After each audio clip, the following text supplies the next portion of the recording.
Welcome back to another episode of FineScale Modeler Weekly. I'm Tim Kidwell. And I'm Kendra Bell. We all know ICM is very good at getting the most mileage from its molds, as we saw recently with its Monty's Office with Staff kit. Yeah, and the company does it again here by combining its Henschel HS-123A1 late kit and German Luftwaffe Cadets figure set into a single kit with new markings and decals. The HS-123A mold isn't even a year old, and ICM has cranked out 4 different kits with it, including this one. Talk about striking while the iron's hot. No kidding. You can read Chuck Davis's review of the ICM HS-123A Legion Condor version by clicking the link in the description below. As for this kit, you'll get the same light gray styrene and clear parts you'd receive in the other HS-123A1 late kit. That's right. Beautifully engraved panel lines, separate control surfaces, optional spats, detailed radial engine, 9-part cowling. Click the link in the description below to see our preview of the ICM HS-123A late in a previous FineScale Modeler Weekly. ICM includes mask templates for the windshield and rounds out the 20-page instruction book with paint and marking options for 4 Henschels, an interesting splinter pattern for the 2nd Assault Group of the 2nd Training Squadron, France, Spring 1940, a subtle 3-color green and gray 123 for Pilot School AB71, Prosnitz, Summer 1941, a cool white and yellow scheme for the Auxiliary Assault Squadron of the 2nd Training Squadron on the Eastern Front, Winter 1942, and another splinter pattern for the 2nd Assault Squadron on the Eastern Front, Spring 1944. A colorful and nicely printed decal sheet will help you complete those aircraft. However, you may want to separate the conjoined number and letter decals to minimize the amount of clear carrier film and the chances of silvering. Good advice, Kendra. You also receive a parts tree to build 3 figures. Originally packaged as the German Luftwaffe Cadets set, the 25 light gray parts look good on the sprue. There's plenty of fine detail, including straps, zippers, goggles, and shoe buckles. Cleanup shouldn't be too much of an issue, with only slight mold lines along naturally occurring curves. The single instruction sheet shows 2 figures posed helping a third prepping a flight suit. Color callouts help you with painting. Both the aircraft and figure instructions provide color guides, but only provide numbers for ICM paints. What's nice is that you can base the Henschel and then finish the figures for scale. Yeah, and just replicating the cover art would be a neat and concise project. Round 2 produced its AMT 125th scale unibody 1963 Ford F100 pickup in 2024 and included a camper topper for the bed. Now Round 2 is reissuing the kit without the camper with markings for the 4.6's ranch. For those who don't know, the 4.6's ranch is an enormous ranch in the Texas Panhandle that covers hundreds of square miles and is over 135 years old. Taylor Sheridan, creator of the Yellowstone and Landsman TV series, is currently a co-owner of the 4.6's ranch. While the ranch isn't featured in either of those shows, it is a working ranch known for its horses, beef, and history. Even though it is a newer mold, the kit does rely on some old engineering techniques. The chassis comes with a molded rear differential, drive shaft, front and rear suspension, and exhausts. The kit uses metal axles front and back for wheel mounts. With that said, the AMT kit provides the option for building a stock or custom pickup or a dragster push truck. You can build the V8 Y block with a tricarb setup or supercharged with a blower, separate exhaust headers, and valve covers. Wheel options include custom chrome open and Astro choices, and stock open with stock and custom hubs. The tub interior has a separate dash, bench seat, and steering wheel and shifter, but the inner door detail is a bit light. The body and hood look good with trim, badging, and molded on handles and windshield wipers. However, on our sample, we found severe sink marks on the tailgate interior and slight ones on the bed exterior that you'll want to correct. You'll also want to clean up a mold line beneath each tail light and make sure to accentuate the end of the pickup style line. A separate bed floor fits inside the back end, and clear parts provide the windshield and rear window along with headlights. Clear red taillights and flasher dome are also provided. For that custom look, you get an optional tailgate, 2 custom grills, and a rear pan with bumperettes. The stock grille does a good job of replicating the real truck's appearance, and you can install a push board if you want to start dragsters. Tires with pad printed white walls, and a decal sheet with 4/6 Ranch logos, silver Ford badging, white letters for the tailgate, gauges for the instrument panel, and license plates for Florida, Michigan, and of course, Texas. The instructions provide color callouts throughout for generic colors and provide guidance for stock exterior colors. There's an interesting history for the unibody for the Ford F-100 pickups that make it a good modeling subject. Really? Yeah, in short, Ford tried something new, saw that it wasn't working as well as it would like, and corrected course mid-year, leaving us with a rare pickup specimen. And round 2 does a pretty good job of replicating it.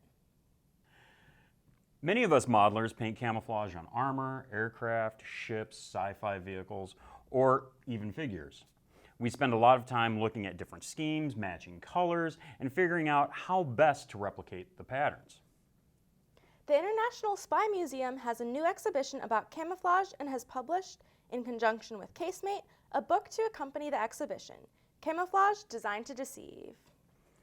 This 112-page softcover book looks at the 4 key elements of camouflage: disappear, distort, disguise, and deceive.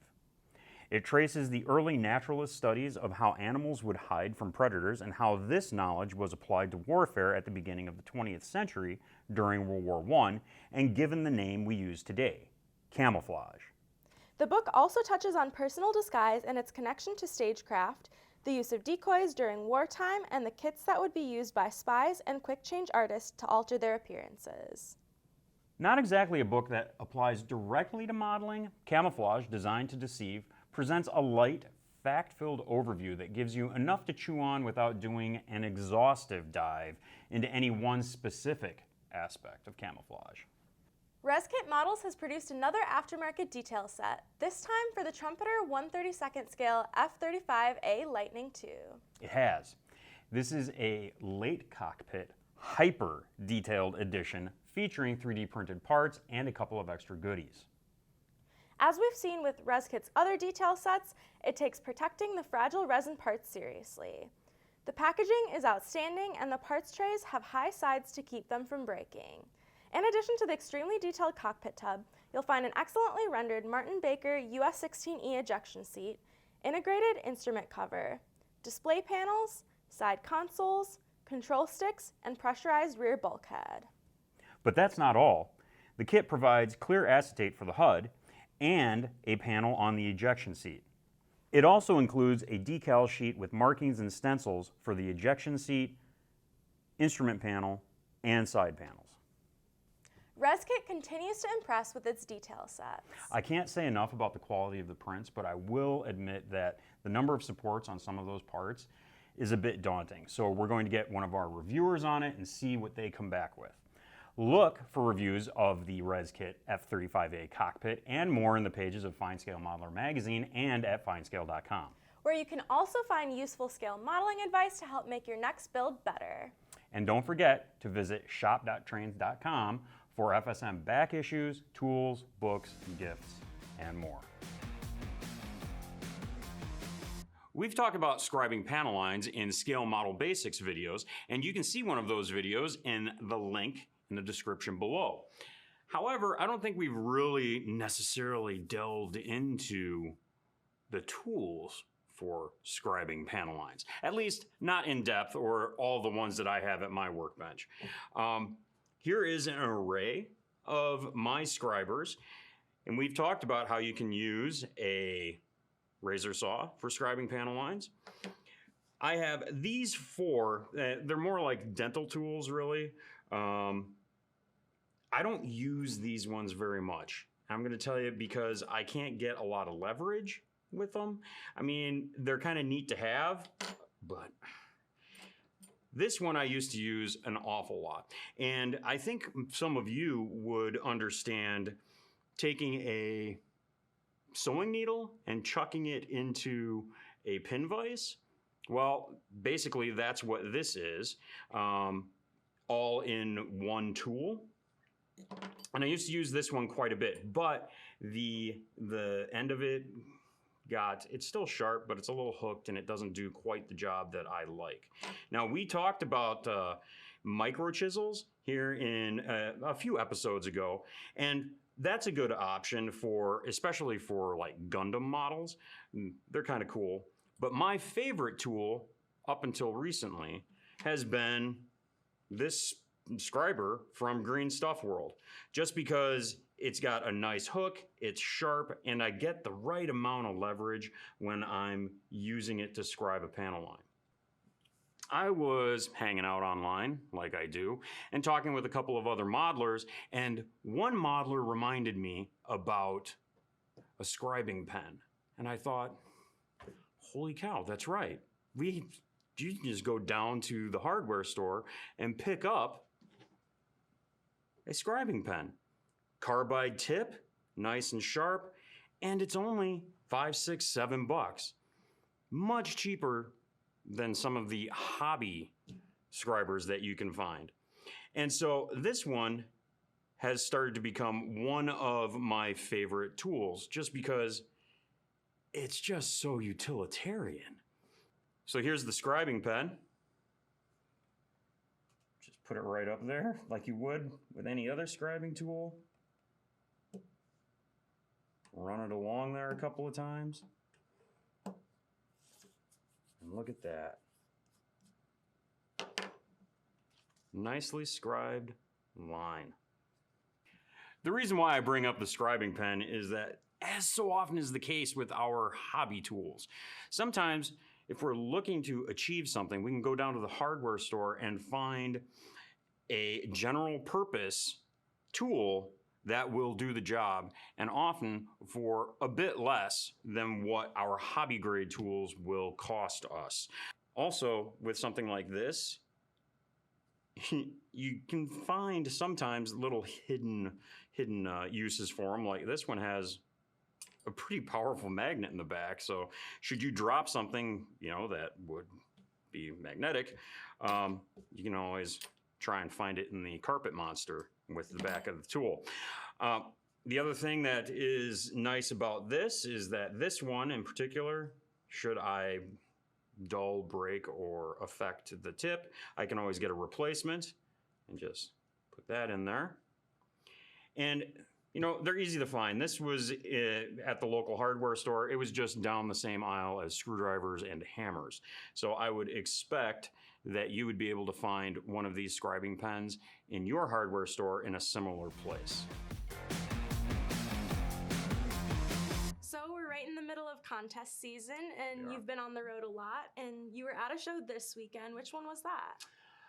I went to WrightCon down in Dayton, Ohio. It's the first time that FineScale Modeler has been at WrightCon. We were invited to come down, so that was exciting.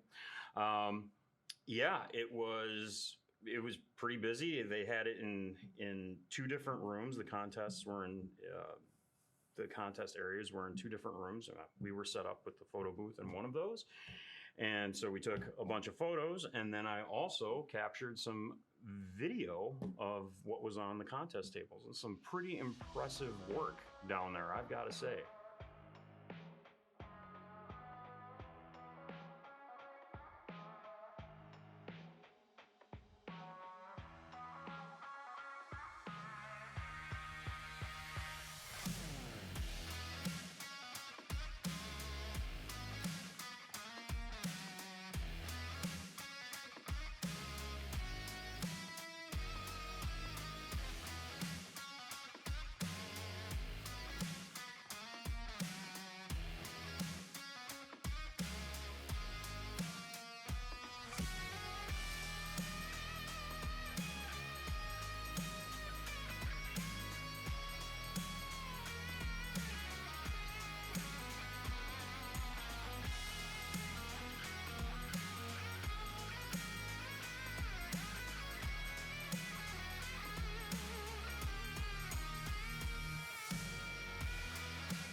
Welcome back to another episode of FineScale Modeler Weekly. I'm Tim Kidwell. And I'm Kendra Bell.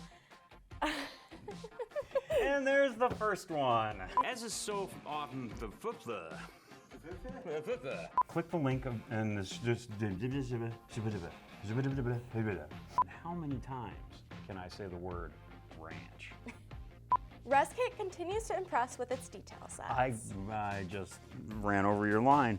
Oh, was that supposed to be you? No, you can keep going. Okay. We've talked about scribing panel lines in the past. No.